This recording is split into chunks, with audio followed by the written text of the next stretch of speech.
नमस्कार भक्तजनों, आप सभी को आपके इस अपने YouTube चैनल में हार्दिक स्वागत है। आज हम इस वीडियो में सुनेंगे जया एकादशी व्रत की कथा, साथ ही जानेंगे जया एकादशी व्रत का महत्व और पूजा करने की विधि। तो ये वीडियो आप सभी के लिए बहुत ही महत्वपूर्ण होने वाला है, इसीलिए इस वीडियो में अंत तक बने रहे। जैसा कि आप जानते हैं, हिंदू धर्म में जया एकादशी का विशेष महत्व है। हर साल माघ मास के शुक्ल पक्ष की एकादशी को जया एकादशी का व्रत रखा जाता है। जया एकादशी के दिन भगवान विष्णु की पूरे विधि विधान के साथ पूजा किया जाता है। इसके साथ ही इस दिन व्रत रखने का भी विधान है। ऐसी मान्यता है कि एकादशी के दिन व्रत रखने वाले जातकों को सभी सुखों की प्राप्ति होती है। तो आइए अब हम जया एकादशी व्रत की कथा को सुनते हैं। ओम गणेशाय नमः। एक बार अर्जुन ने भगवान श्री कृष्ण से प्रश्न किया, हे भगवान, अब कृपया कर आप मुझे माघ मास के शुक्ल पक्ष की एकादशी का क्या महत्व है, विस्तार पूर्वक बताइए। माघ मास के शुक्ल पक्ष की एकादशी में किस देवता की पूजा करनी चाहिए तथा इस एकादशी व्रत की कथा क्या है, उसके करने से किस फल की प्राप्ति होती है, शीघ्र ही बतलाइए। तभी भगवान श्री कृष्ण कहने लगे, हे अर्जुन, माघ मास के शुक्ल पक्ष की एकादशी को जया एकादशी कहते हैं। इस दिन उपवास रखने से मनुष्य भूत, प्रेत, पिशाच आदि की योनि से छुटकारा मिल जाता है। इस दिन विधि पूर्वक उपवास व्रत करना चाहिए। मैं अब तुमसे जया एकादशी की व्रत की कथा कहता हूँ, जिसे ध्यान पूर्वक सुनो। एक समय की बात है, नंदनवन में उत्सव का आयोजन हो रहा था। देवता, ऋषि मुनि सभी उस उत्सव में मौजूद थे। उस समय गंधर्व गा रहे थे और गंधर्व कन्याएं नृत्य कर रहे थे। इन्हीं गंधर्वों में एक माल्यवान नाम का गंधर्व भी था, जो बहुत ही सुरीला गाता था। जितनी सुरीली उसकी आवाज थी, उतना ही रूपवान भी था। गंधर्व कन्याओं में एक पुष्पवती नामक नृत्यांगना भी थी। पुष्पवती नामक गंधर्व कन्या ने माल्यवान नामक गंधर्व को देखते ही उस पर आसक्त हो गई और अपने हाव भाव से उसे रिझाने का प्रयास करने लगी। माल्यवान भी उस पुष्पवती पर आसक्त होकर अपने गायन का सुर ताल ही भूल गया। इससे संगीत की लय टूट गई और संगीत का सारा आनंद बिगड़ गया।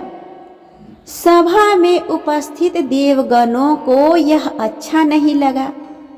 माल्यवान के इस कृत्य से इंद्र भगवान नाराज होकर उन्हें श्राप देते हैं कि स्वर्ग से वंचित होकर मृत्युलोक में पिशाचों सा जीवन भोगो, क्योंकि तुमने संगीत जैसी पवित्र साधना का तो अपमान किया ही है, साथ ही सभा में उपस्थित गुरुजनों का भी अपमान किया है। इंद्र भगवान के श्राप के प्रभाव से दोनों पृथ्वी पर हिमालय पर्वत के जंगल में पिशाची जीवन व्यतीत करने लगे। पिशाची जीवन बहुत ही कष्टदायक था। दोनों बहुत ही दुखी थे। एक बार माघ के शुक्ल पक्ष की जया एकादशी के दिन संयोगवश दोनों ने कुछ भी भोजन नहीं किया और न ही कोई पाप कर्म किया। उस दिन मात्र फल फूल खाकर ही पूरा दिन व्यतीत किया। भूख से व्याकुल तथा ठंडा के कारण बड़े ही दुख के साथ पीपल के वृक्ष के नीचे इन दोनों ने एक दूसरे से सटकर बड़ी कठिनता पूर्वक पूरी रात काटी। पूरी रात अपने द्वारा किए गए कृत्य पर पश्चाताप भी करते रहे और भविष्य में इस प्रकार के भूल न करने की भी ठान लिया था। सुबह होते ही उन दोनों की मृत्यु हो गई। अनजाने में ही सही उन्होंने एकादशी का उपवास किया था। भगवान के नाम का जागरण भी हो चुका था।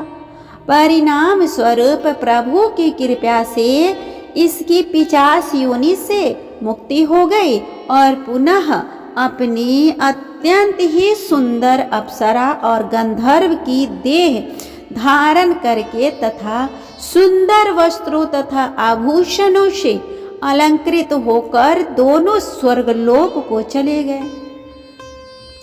देवराज इंद्र उन्हें स्वर्ग में देखकर आश्चर्यचकित हुए और पूछा कि वे श्राप से कैसे मुक्त हुए।